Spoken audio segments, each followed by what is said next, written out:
Am I the a-hole for not choosing my biological dad to walk me down the aisle? When I 30F think about my life, it feels like there are two completely separate stories stitched together by one thread: survival. The first chapter begins with chaos. My earliest years were unstable at best. My mom, well, let's just say she's never been the type of person you could rely on. When I was 4 years old, my biological dad, Henry, went to prison for fraud and drug-related charges. He wasn't some mysterious absent figure before that. He was around, but his choices and the company he kept meant trouble was never far away. And when the law finally caught up to him, he was gone overnight. Suddenly, Mom was alone with 3 kids: me, my younger sister Lucille, and our older brother Max. But instead of figuring out how to be the parent we needed, she decided she couldn't handle it. She dropped us at our grandparents' house, literally handed us over, and left town.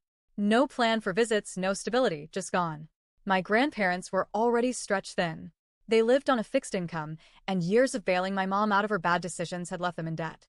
But they didn't hesitate to take us in. They made sure we were fed, clothed, and safe. We didn't have brand new toys or big vacations. Our birthdays were simple, our clothes often secondhand, but we had love. And as a kid who'd just been abandoned by her mom, love was worth more than anything. About a year later, Mom came back. She looked different, more put together, cleaner. And she wasn't alone. She had a new husband, Daniel, in tow. He was quiet, polite, well-spoken, and nothing like the men she'd been with before. She claimed she had changed and wanted us back.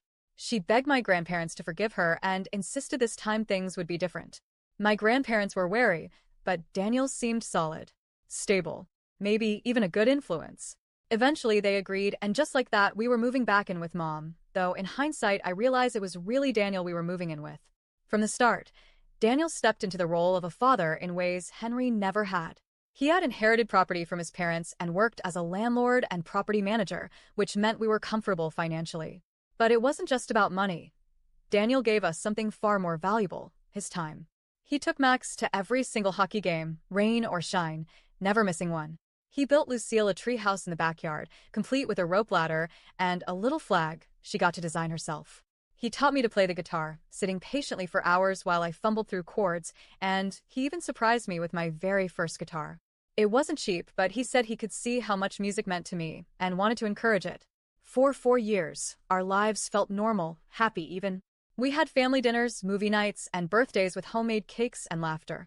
I thought maybe, just maybe, Mom had finally gotten it right. But then she threw it all away.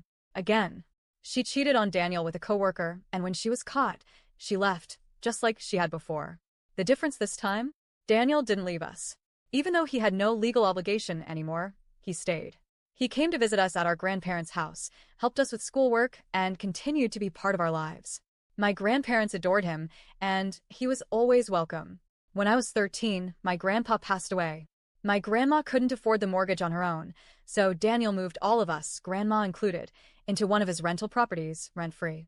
And when Max and I eventually went to college, Daniel insisted on paying for our tuition and living expenses. Mom did resurface again, this time with yet another husband, Bert. I was already away at college, so I didn't spend much time around him. But from what Lucille and Grandma told me, he was decent enough. The only issue? Bert wasn't thrilled about Daniel still being in our lives. He saw us as his stepkids and didn't understand why Daniel was still around. But frankly, we didn't care. Daniel had been more of a dad to us than anyone else, and we weren't about to push him away.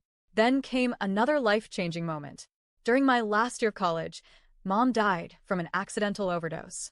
It was a strange kind of grief, complicated and heavy. I felt sad, but not in the way I thought I should. Truthfully, we had been far more devastated when Grandpa died. At her funeral, I saw a man who looked uncannily like an older version of Max. It was Henry, our biological dad. He'd been out of prison and rehab for years, but hadn't been able to reconnect with us because, as it turned out, Mom had intercepted and destroyed every letter he sent. At first, I didn't believe him. But later, when visiting the old house my grandparents once owned, the new owners told us they'd been receiving letters addressed to us from prison. Not knowing our address, they had returned them to sender. Slowly, I realized Henry might have been telling the truth. Henry was emotional, saying how devastated he was that our mom had kept him from us, and how badly he wanted to make up for lost time. So we agreed to start seeing him, occasional lunches or dinners, but it was never the same as with Daniel. We still had weekly family dinners with Daniel at Grandma's house. That relationship was deep, built over years of love, consistency, and sacrifice. Fast forward to now. I'm getting married in 3 months.